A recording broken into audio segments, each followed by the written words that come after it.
Onion masala செய்கிறதுக்கு 4 பெரிய வெங்காயத்தை பெருசு பெருசாக கட் பண்ணி வச்சுருக்கிறேன்.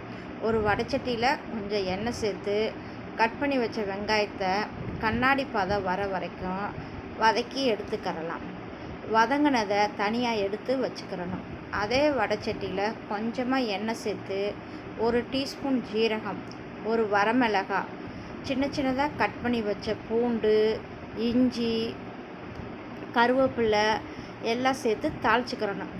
கட் பண்ணி வச்ச வெங்காயத்தையும் சேர்த்து வதக்குனதுக்கப்புறம் 1 தக்காளியை மிக்சியில் அடித்து வச்சுருந்தேன்.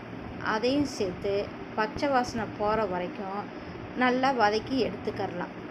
மசாலாவுக்கு தேவையான உப்பு சேர்த்து கொஞ்சமாக மஞ்சத்தூள், 1 டீஸ்பூன் மிளகாய்த்தூள், 1 டீஸ்பூன் கறி மசாலா சேர்த்து அதையும் நல்லா வதக்கிக்கிறணும்.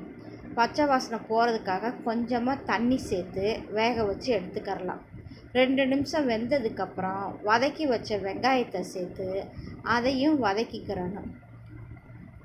நல்லா வதங்கினதுக்கப்புறம் 2லேருந்து 3 ஸ்பூன் தயிர் எடுத்து வச்சுருக்கேன்.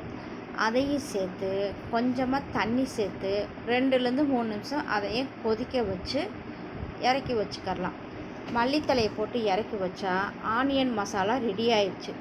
இது சப்பாத்திக்கு ரொம்ப நல்லா இருக்கும்.